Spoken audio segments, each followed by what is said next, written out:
Okay, so hello everyone. In this video, we will do the daily current affairs analysis of 2nd December 2021. So the first topic which we will discuss is details of the UAPA Act 1967. So it is from GS paper 3 and topic is internal security of India. So about the UAPA Act, the Unlawful Activities Prevention Act is a federal law that makes it illegal to engage in certain activities. So, the law, which was enacted in 1967, aims to effectively eliminate illegal action groups in India. The act grants the central government supreme authority, and if the center determines that an individual activity is illegal, it can declare it such in the official gazette. Okay, so the most severe penalties are the death sentence and the life imprisonment. The UAPA can be used to charge both Indian and foreign nationals. Okay, so even if the offense is committed in a foreign country other than India, so it will apply to all offenders in the same way. So within 180 days following the arrests, the investigating agency can file a charge sheet under the UAPA, and the time limit can be extended further by alerting the court. The following are the 2019 amendments. The Act permits the Director General to sanction the seizure or attachment of property when the National Investigation Agency (NIA) is investigating a case. In addition to those conducted by the state's DSP or the ACP or higher rank official, the Act allows the NIA employees with the rank of inspector or higher to conduct terrorism investigations. It also permits the labeling of a person as a terrorist. The Delhi High Court established the UAPA's boundaries. In June 2021, the Delhi High Court threw down certain key principles relating to the imposition of sections 15, 17 and 18 of the Unlawful Activities Prevention Act 1967 UAPA, laying out the boundaries of the otherwise vague section 15 of the Act. So the section 15, 17 and 18 of the UAPA are: section 15 provides the penalty for seeking funds to carry out a terrorist attack. Section 17 specifies the penalty for soliciting funds to carry out a terrorist attack, and section 18 engrafts the offense of punishment for conspiracy, etc., to conduct a terrorist attack or any act preparatory to perpetrate a terrorist attack. The following are some of the important points made by the court to downplay the gravity of the situation. The word terrorist attack should not be used lightly. Terrorist action is defined as conduct that goes beyond what law enforcement organizations can handle under ordinary criminal law. The Supreme Court judgment in Hitendra Vishnu Thakur case. So the source of this news is The Hindu. Next is about the Central Bureau of Investigation. So it is from GS paper 2 and topic is statutory and non-statutory bodies. So what is CBI exactly? So India's premier investigative agency is the Central Bureau of Investigation (CBI). It is managed by the Prime Minister's offices, Department of Personnel, Ministry of Personnel, Pensions and Public Grievances, Government of India. On the other side, the Central Vigilance Commission is in charge of investigations under the Prevention of Corruption Act. It is also India's nodal police agency conducting investigations on behalf of Interpol members. It boasts a conviction rate of 65 to 70%, putting it on par with the world's most prestigious investigative agencies. The following are the court's observations about the CBI. The Delhi Special Police Establishment Act (DSPE) governs the CBI and gives it the authority to register charges. The Indian Union has nothing to do with it. The CBI is overseen by the Central Vigilance Commission (CVC), and the CVC Act makes it clear that the agency's investigations cannot be interfered with. The autonomy of CBI poses a number of difficulties. The organization is dependent on the Home Ministry for manpower because many of its investigators come from the Indian Police Service. The agency is dependent on the Ministry of Justice for attorneys, and it also lacks certain functional autonomy. The CBI, which is run by the IPS officers on deputation, is vulnerable to the government's ability to manipulate them because top officials are depending on the central government for future postings. State governments' reliance on their authority to investigate cases in their jurisdiction, even when the investigation is aimed at a central government officer. Because the police are a state subject under the constitution and the CBI follows the processes set forth in the Code of Criminal Procedure CRPC, which qualifies it as a police agency, the CBI requires the state government's permission to operate in that state. This is a lengthy technique that has resulted in some bizarre outcomes. In Vineet Narayan versus Union of India, an important case from 1997, the Supreme Court identified many approaches to safeguard the CBI's autonomy. The Supreme Court used the term caged parrot to designate CBI for the following reasons. The Central Bureau of Investigation (CBI) has been experiencing a politicization process for years. The Supreme Court was admonished for acting like a caged parrot, speaking in its master's voice. High-profile cases are not taken seriously since the CBI has been accused of being a handmaiden to the ruling party. The prospects of being influenced by the government in the hopes of better future postings was obvious because the CBI is run by central police personnel on deputation. What types of institutional reforms are necessary? Ensure that the CBI operates within a formal, modern legal framework that is appropriate for a modern investigative organization. The Second Administrative Reforms Commission 2007 suggested that the CBI's operations be governed by a new statute. According to a recommendation made by the Parliamentary Standing Committee in 2007, a separate act should be implemented in accordance with the necessity of time to maintain credibility and impartiality. The 19th and 24th reports of the Legislative Standing Committees 2007 and 2008 recommended that the CBI be reinforced in terms of legal mandate, infrastructure, and resources. The government must ensure the organization's financial stability. It is also possible to grant the CBI and other federal investigative agencies the same level of autonomy as the Comptroller and Auditor General, who is exclusively accountable to Parliament. A new CBI Act should be passed to maintain CBI's interdependence while simultaneously improving the quality of its oversight. Who is criminally accountable for government meddling must be defined in the new Act.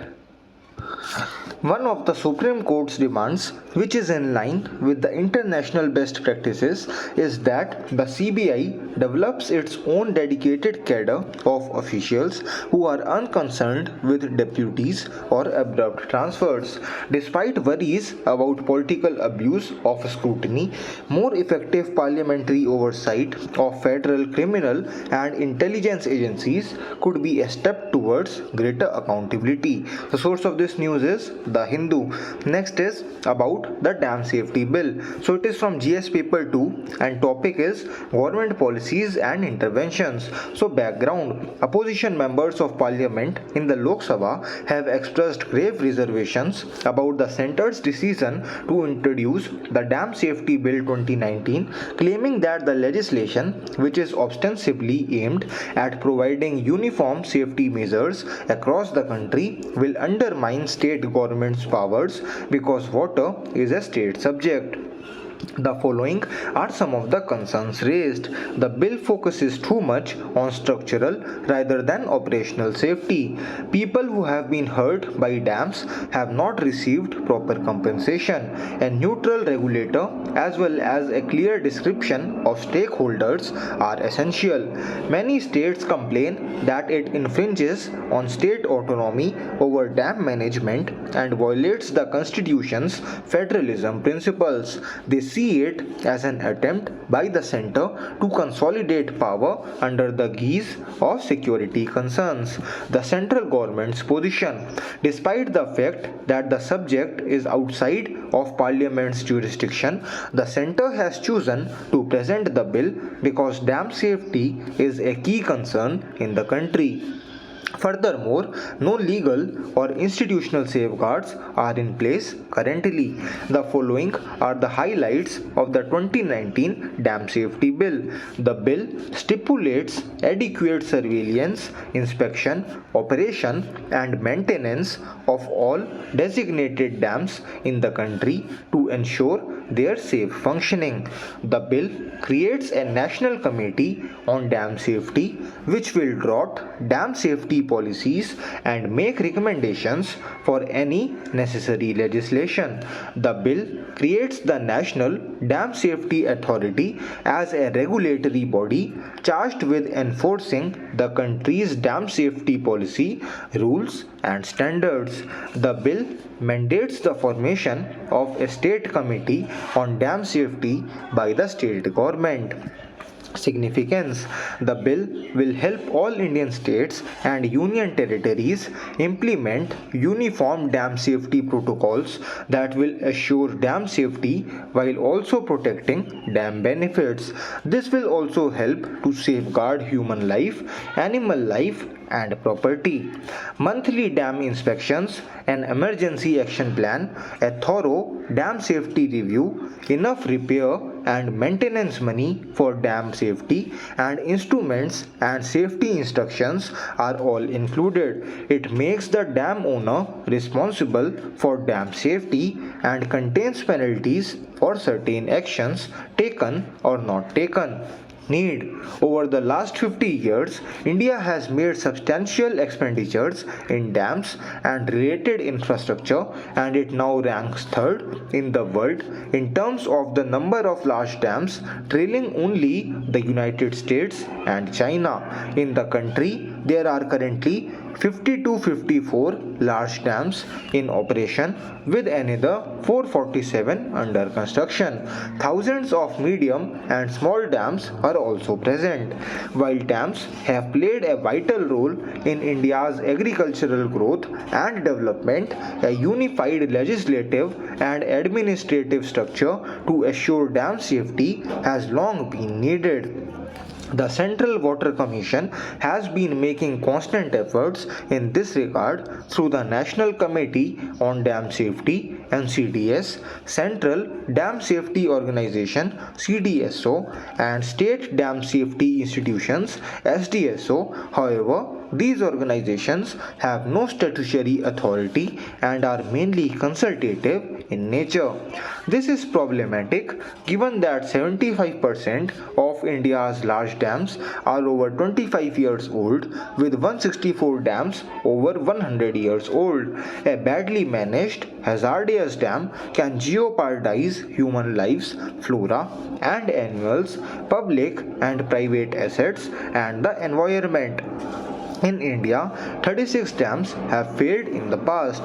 Source of this news is The Hindu. Next is details of the Central Vista project. So it is from GS paper 2 and topic is Parliament and related issues. So why is it making headlines? The Central Vista project was recently designated by the central government as a national importance project. The Central Vista project is comprised of the following components. The Union Ministry of Housing and Urban Affairs submitted a Central Vista refurbishment proposal in 2019. A A triangular edifice will be constructed next to the existing Parliament building to serve as the central secretariat. Between Rashtrapati Bhavan and India Gate, a 3 km long Rajpath is being remodeled. Museums will be built in the north and south blocks. The following is the government's case for redeveloping Central Vista. The Parliament building's amenities and infrastructure are insufficient to meet current demand. The offices of the central government are distributed around the country, producing interdepartmental coordination challenges and unnecessary travel, which contributes to traffic congestion and pollution. The vast bulk of existing structures have outlived their usefulness. Rashtrapati Bhavan, Parliament House, North and South Blocks, India Gate, and the National Archives are all located in New Delhi's Central Vista, which is located in the heart of the city. The Central Vista project's history. King George V stated in the Delhi Darbar Great Assembly in December 1911 that India's capital will be moved from Calcutta to Delhi. The Delhi Darbar was conducted to mark the coronation of King George V. A new metropolis was to be designed by Edwin Lutyens, a British architect known for his strong commitment to European classicism, and Herbert Baker, a well-known South African architect. Herbert Baker also designed the Union buildings in Pretoria, South Africa. The design of Parliament House was a collaboration between Lutyens and Baker. Rashtrapati Bhavan was designed by Edwin Lutyens. The north and south blocks of the Secretariat were designed by Herbert Baker. Source of this news is The Hindu. Next is about the GST Council. So it is from GS paper 3 and topic is Indian economy. So the GST Council's mission statement is as follows. It is established as a constitutional body by Article 279A. The Constitution 101st Amendment Act of 2016 formed it, and it makes recommendations to the union and state governments on issues connected to the goods and services tax. The Union Finance Minister chairs the GST Council, which also includes Union State Ministers of Revenue and Finance, as well as state ministers in charge of finance and taxation.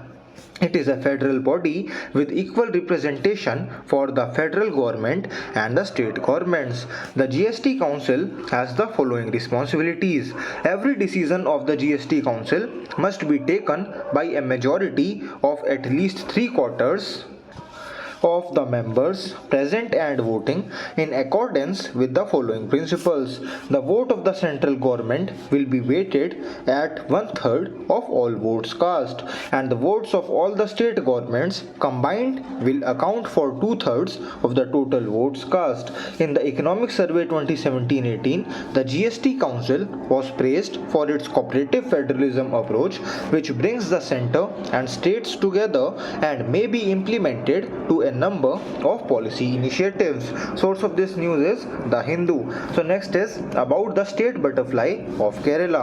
So it is a prelims specific topic. So Kerala's state butterfly, the Buddha Mayuri or Papilio Buddha, was named in 2018. These are some of the most gorgeous butterfly species on the planet, and the name for them is Buddha peacock. The Buddha Mayuri is likewise protected by the Wildlife Protection Act of 1972, which lists it in Schedule 2. Maharashtra is the first state to designate a butterfly as its official emblem. The blue mormon is the Maharashtra's state butterfly. It is the second largest butterfly species in the country. The southern birdwing is Karnataka's state butterfly, and it is the country's largest butterfly. Source of this news is The Hindu. Next is, what is a gift city? So it is a prelim specific topic. In Gujarat, a central business district known as the Gift City has been built between Ahmedabad and Gandhinagar. Its main purpose is to provide high quality physical infrastructure, electricity, water, gas, district cooling, roads, telecommunication, and broadband in order for finance and technology corporations to relocate their headquarters there. Among the facilities would be a special economic zone, an international education zone, integrated townships, an entertainment zone, hotels, a convention center, an international techno park, software technology parks of India, units, shopping malls, and stock exchanges. Gujarat International Finance Tech City Company Limited is developing and implementing the project. GIFTCL is a joint venture between Gujarat Urban Development Company Limited and Infrastructure Leasing and Financial Services IL and FS. So source of this news is The Hindu. So thanks a lot for watching the analysis video. Have a nice day.